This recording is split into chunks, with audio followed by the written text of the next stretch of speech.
Salut tout le monde, j'espère que vous allez bien. Je suis contente de vous retrouver aujourd'hui dans cette nouvelle vidéo.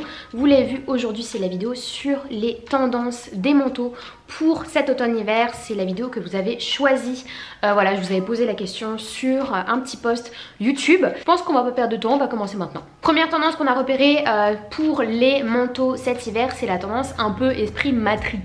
Du coup, ça fait un peu flipper, mais je vous explique. La tendance un peu Matrix, ça englobe plusieurs types de matières pour les manteaux, des matières un petit peu techniques, technologiques, on va dire. Donc le PVC, le rhodoïde, voilà ces esprits un peu plastiques, transparents qui sont très à la mode, et également l'esprit un peu faux cuir. On a retrouvé pas mal de manteaux assez longs comme ça, en vinyle ou en cuir noir.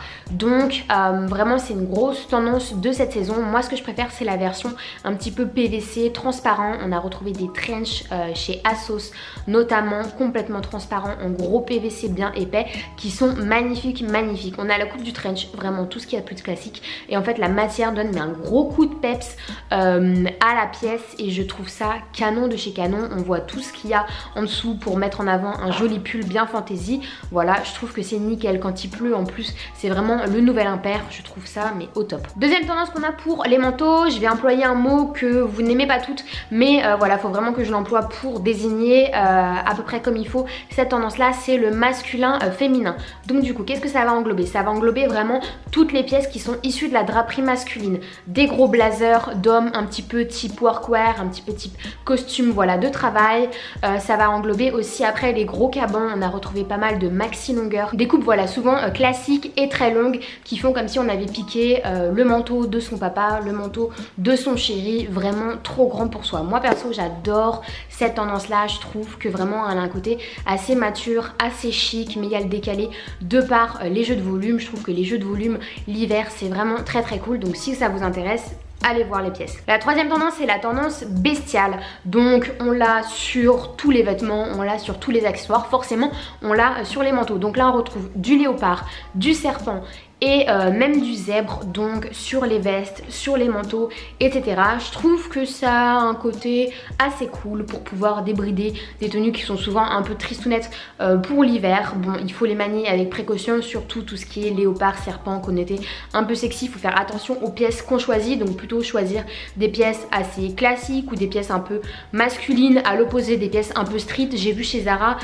des grosses vestes, type grosse veste en jean un peu loose avec un imprimé serpent, et du coup comme ça passe bien. Il y a une autre tendance qui est plutôt cool pour cet hiver, c'est la tendance des coloris un peu pop. Donc les coloris un peu pop, c'est vraiment les coloris qui carburent, c'est genre du fluo, c'est des coloris du jaune, du vert, du bleu, la totale, vraiment pour sortir de notre hiver en sombre, n'est-ce pas Elodie? Donc du noir, du marron, tout ça. Et donc on va le retrouver sur principalement les fausses fourrures, mais aussi sur des manteaux qui vraiment ont des coupes classiques et auxquels on met un gros coup de pied aux fesses pour les réveiller un petit peu. Moi j'aime beaucoup cette idée là. Après c'est vrai que c'est pas des manteaux qu'on met facilement tous les jours. Je pense qu'il faut pas vraiment mettre beaucoup d'argent si on achète une pièce comme ça dans cette pièce au coloris vraiment très fort, à moins qu'on aime vraiment les coloris forts et qu'on se sente de le porter tout l'hiver.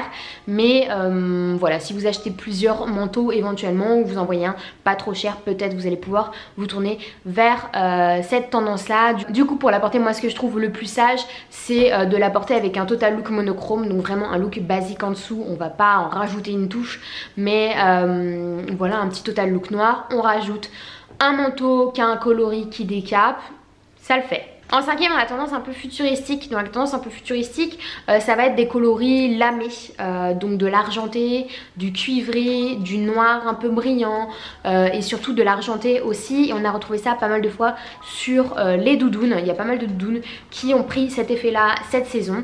Donc voilà, si jamais ça vous intéresse, n'hésitez pas. Moi personnellement, c'est une des tendances qui me plaît le moins pour les manteaux, mais c'est que mon avis. Tendance qu'on avait déjà vue l'année dernière et celle d'avant, c'est la tendance un peu teddy bear. Donc ces manteaux un petit peu moumouteux, un petit peu doudou, un petit peu voilà. On a envie de se rouler dedans, ça a l'air tout moelleux, ça fait vraiment beau manteau bien douillet d'hiver. Cette tendance là elle continue, donc on va pouvoir la retrouver en court comme en long. Moi j'aime bien plutôt les mentons longs dans cette tendance là, ça a vraiment un effet un peu cocon, j'adore pour l'hiver, vraiment le cosy, le doudou. Trop cool. Et aussi évidemment la tendance un peu carreau british qui est toujours hyper d'actu. On en retrouve partout sur les blazers, sur les manteaux longs.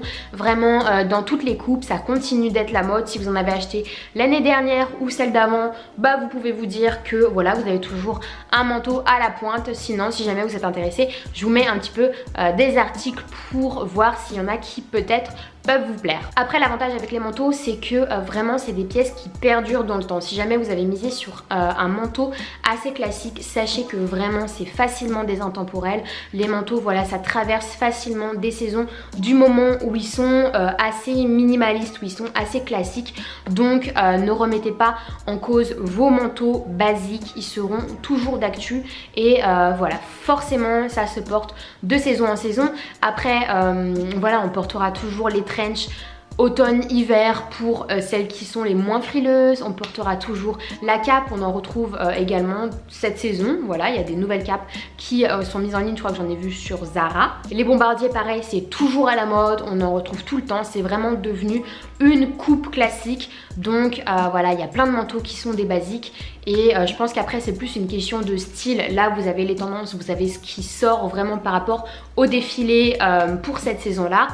À vous de voir si vous rachetez des manteaux ou pas, mais le plus important c'est de ne pas perdre son style personnel. Voilà tout le monde, j'en ai fini avec cette vidéo, j'espère qu'elle vous a plu. N'hésitez pas à me faire un retour sur les tendances que je vous ai présentées, celles que vous préférez, celles que vous aimez le moins, et voilà, à partager aussi les manteaux pour lesquels vous avez craqué, les manteaux que vous allez réutiliser cette saison. Comme d'hab, je réponds à tout le monde, je vous fais plein de gros bisous.